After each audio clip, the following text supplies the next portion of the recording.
Hi all, welcome back to Chiguru vlogs. So ಇವತ್ತಿನ ವಿಡಿಯೋದಲ್ಲಿ ಬೆಂಡೆಕಾಯಿ ಸ್ವಲ್ಪನೂ ಅಂಟಂಟು ಬರದೇ ಇರೋ ಜಿಗುಟ್ಟು ಬರದೇ ಇರೋ ರೀತಿ ಹೇಗೆ ಮಾಡೋದು ಅನ್ನೋದನ್ನ ನೋಡ್ಕೊಂಬರೋಣ. ನಾವೇನಿಲ್ಲಿ ಜಾಸ್ತಿ ಎಣ್ಣೆ ಬಳಸಿಲ್ಲ ಅಥವಾ ಗಂಟೆಗಟ್ಟಲೆ ಫ್ರೈ ಮಾಡಿಲ್ಲ.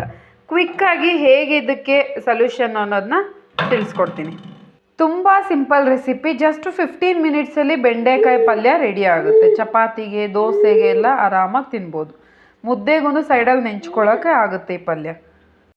ಸೊ ಮೊದಲಿಗೆ ಬೆಂಡೆಕಾಯಿನ ಚೆನ್ನಾಗಿ ತೊಳೆದು ಸೈಡ್ ತೊಟ್ಟುಗಳನ್ನ ತೆಗೆದು ಇಟ್ಕೋಬೇಕು. ನೆಕ್ಸ್ಟ್ ಒಂದು ಕಡಾಯಿ ಇಲ್ಲ ಒಂದು ಪ್ಯಾನ್ ಇಟ್ಟು ಸ್ವಲ್ಪ ಎಣ್ಣೆ ಏನು ಜಾಸ್ತಿ ಬೇಕಾಗಿಲ್ಲ, 2 ಟೇಬಲ್ ಸ್ಪೂನಷ್ಟು ಎಣ್ಣೆ ಬಿಟ್ಟು ಒಗ್ಗರಣೆ ಮಾಡ್ಕೋಬೇಕು. ಸ್ವಲ್ಪ ಸಾಸಿವೆ, ಈರುಳ್ಳಿ, ಕರಿಬೇವು ಇಷ್ಟು ಹಾಕ್ಕೊಂಡು ಸ್ವಲ್ಪ ಒಂದು 2 ಮಿನಿಟ್ಸ್ ರೋಸ್ಟ್ ಮಾಡ್ಕೊಳ್ಳೋಣ. ಜಸ್ಟ್ ಈರುಳ್ಳಿ ಕಲರ್ ಚೇಂಜ್ ಆದರೆ ಸಾಕು.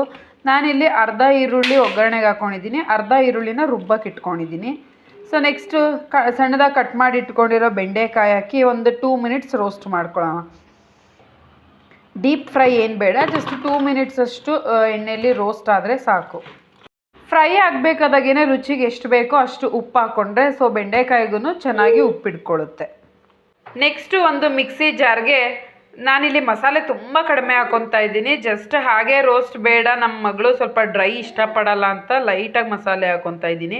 ಒಂದು 4 ಪೀಸ್ ಬೆಳ್ಳುಳ್ಳಿ, 4 ಪೀಸ್ ಈರುಳ್ಳಿ, 2 ಟೊಮೊಟೊ ಹಾಕ್ಕೊಂಡಿದ್ದೀನಿ. ಟೊಮೊಟೊ ಕ್ವಾಂಟಿಟಿ ಸ್ವಲ್ಪ ಜಾಸ್ತಿ ಹಾಕ್ಕೊಂಡಿದ್ದೀನಿ, ಏನಕ್ಕೆ ಅನ್ನೋದು ಕೊನೆಯಲ್ಲಿ ಹೇಳ್ತೀನಿ. ನೋಡಿ, ಬೆಂಡೆಕಾಯಿ ಫ್ರೈ ಮಾಡ್ತಾ ಆಲೇ ಸ್ವಲ್ಪ ಅಂಟಂಟು ಬಿಟ್ಕೊಂಡಿದೆ. ಜಸ್ಟ್ 2 ಮಿನಿಟ್ಸ್ ಫ್ರೈ ಮಾಡಿದ್ಕೇ ಅಂಟಂಟು ಬಿಟ್ಕೊಂಡಿದೆ. ಸಾಕು 2 ಮಿನಿಟ್ಸ್ ಫ್ರೈ ಆದರೆ. ನಾನು ಏನು ಮಸಾಲೆ ರುಬ್ಕೊಂಡಿದ್ದೋ ಆ ಮಸಾಲೆನ ಈಗ ಹಾಕ್ಕೊತಾ ಇದ್ದೀನಿ.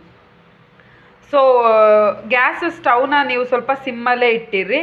ನಾನು ಸ್ವಲ್ಪ ಹೈ ಫ್ಲೇಮಲ್ಲಿ ಇಟ್ಟಿದ್ದಕ್ಕೆ ಸ್ವಲ್ಪ ಬ್ಲ್ಯಾಕ್ ಅನ್ನಿಸ್ತಿದೆ ಅಷ್ಟೇ, ಬಟ್ ಅದು ಸರಿ ಹೋಗುತ್ತೆ. ಟೊಮೊಟೊದು ಜ್ಯೂಸ್ ಜಾಸ್ತಿ ನಾವು ಹಾಕಿದ್ದೀವಲ್ಲ.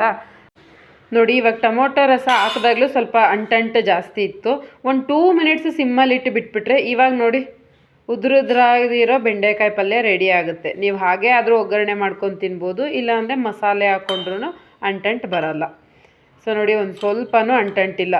ಸೊ ಬೆಂಡೆಕಾಯಿ ಫ್ರೈ ಮಾಡಬೇಕಾದಾಗ 2 ಟೊಮೊಟೊ ಹಚ್ಚಾಕಬೇಕು, ಇಲ್ಲ ಅಂದರೆ ಸ್ವಲ್ಪ ಹುಣಸೆಹಣ್ಣು ರಸ, ನಿಂಬೆಹಣ್ಣು ರಸ, ಹುಳಿ ಐಟಮ್ ಒಂದು ಸ್ವಲ್ಪ ಹೊತ್ತು ಬಿಟ್ಟರೆ ಫ್ರೈ ಆದಮೇಲೆ 2 ಮಿನಿಟ್ಸ್ ಸಿಮ್ಮಲ್ಲಿಟ್ಟು ಹುಳಿ ಐಟಮ್ ಹಾಕಿದ್ರೆ ಅದು ಅಂಟೆಲ್ಲ ಹೊರಟೋಗ್ಬಿಡುತ್ತೆ ಬೇಗ. ಸೊ ಆಮೇಲೆ ನಿಮಗೆ ಬೇಕಾಗಿದ್ದ ಮಸಾಲೆ ಹಾಕೋಬೋದು. ಸೊ ನಾನಿಲ್ಲಿ 1 ಸ್ಪೂನಷ್ಟು ಸಾಂಬಾರು ಪುಡಿ ಹಾಕ್ಕೊಂಡಿದ್ದೀನಿ, ಮನೇಲೇ ಮಾಡಿರೋ ಸಾಂಬಾರು ಪುಡಿನ.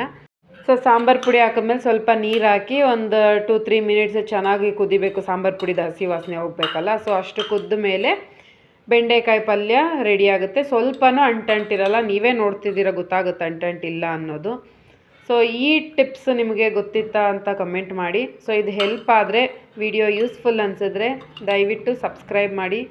Please like, share and comment. Thank you.